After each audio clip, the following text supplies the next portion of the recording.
The Mandalorian, the series on which Disney Plus was paved. But so far for season 3, is it The Mandalorian that needs to be saved?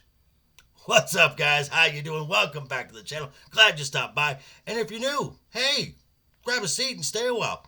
But do me a couple favors first. Go down and hit that subscribe button.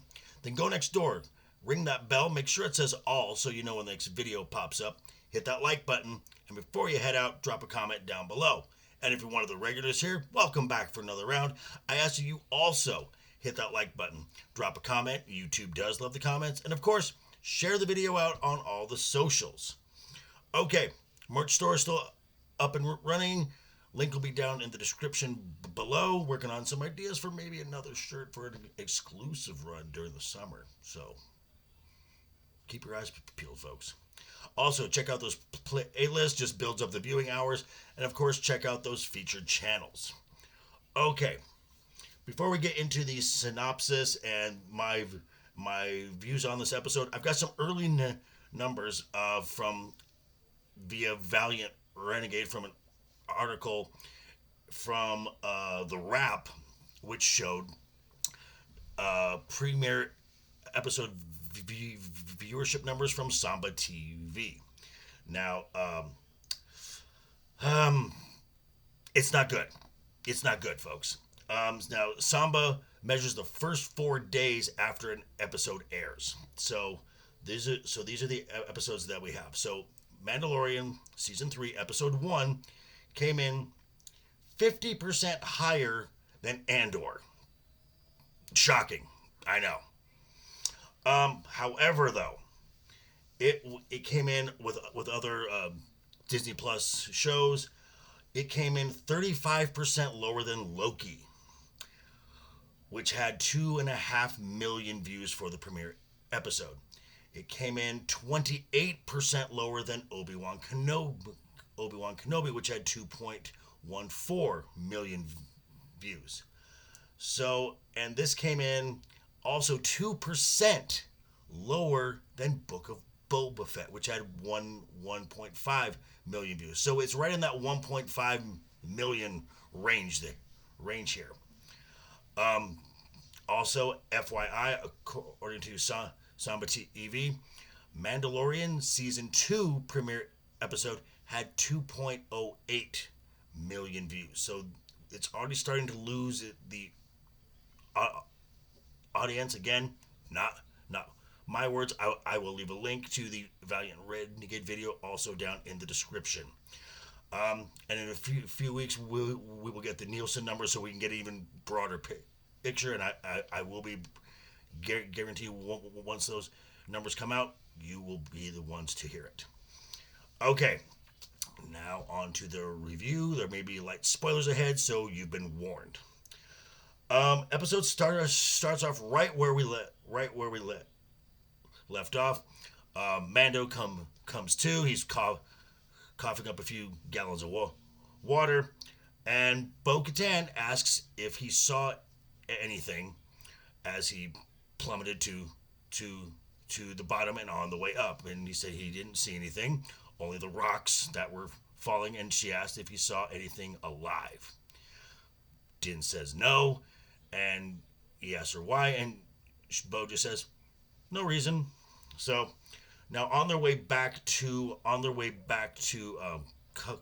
Kalevala, they're attacked by a squadron of TIE interceptors, and a pretty cool dogfight ensues. To only then see some TIE bombers bombing Bo-Katan's palace. They're met with an entire squadron of TIE interceptors, and they have to head on out. Then we come into an episode of Andor. No, not really, but it might as well have been. This is we spent about the next 50 minutes with Dr. Pershing as he's part of this amnesty program for former Imperial officers, and we spend the entire episode on Coruscant, and he's met by the communications officer that was on Moff Gideon ship, he talks about he would still like to do his research because it could really benefit the New Republic. And they go and steal some lab equipment a from a star destroyer, and they are captured. The communications officer has set him up, and then he gets his brain scrambled, and then this episode ends with Din proving he is redeemed, and Bo Katan in the eyes of the covert has also been redeemed, so they're part of the group now, and we will see what happens going forward. That's it. So the things I liked. It seems that my hypothesis on Bo Katan realizing she doesn't need the dark saber to rule Mandalore is going forward. So kudos on that. Also, kind of maybe subtly pushing away from the sequel trilogy. Dr. Pershing initially was talking about his cloning as he was using his research. He was forced to use his research to help a power mad despot retain power. Clearly talking about the Emperor. And at the end of his story in this episode, he gets his mind completely wiped. So all that knowledge of cloning goes out out the window. Maybe. I don't know. Then there are things I did not like. For one, TIE interceptors. Where'd they come from? Where? These are short-range fighters. They don't have a hyperdrive. They don't have shields, so they're not really designed for long space flight. And on their scanners, they did not detect any Imperial capital ship. There's no base in that area, so these have to come, since again these are short range fighters. They would have to be somewhere in the system, which would have come up on scanners. So where did they come from? It makes no sense. But we're not supposed to ask questions. We're just supposed to listen to the cool sounds that TIE fighters make. Another thing, the communications officer from Moff Gideon's ship. How is she alive? How? Makes no sense, because clearly in the season two finale, she's on the bridge when Bo, Casca Reeves, Fennec Shand, and Cara Dune take the bridge and kill all the officers there. Don't ask questions. Just turn off your brain. It'll be fine. The pacing. The opening scene was good. I enjoyed that scene. But then the thing just hits the brakes and it's a slog to get through the rest of this. And last episode we had a lot of walking and talking. This episode there's a lot of sitting and talking. Ugh. God, that is frustrating. Closing thoughts. Much like the premiere episode, this episode was boring. It had a lot of logistical questions. And just wasn't a Mandalorian episode.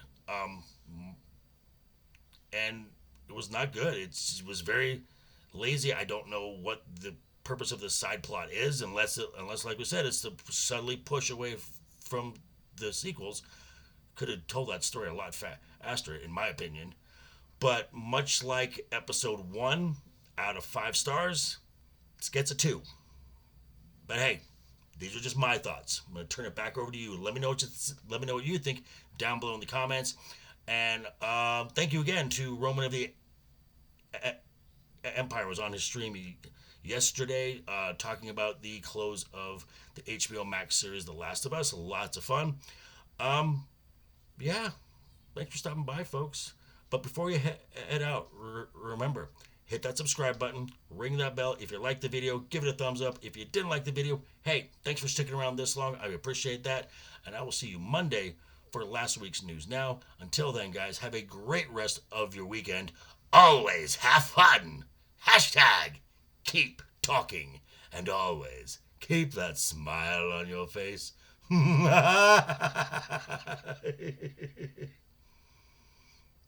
Doodles.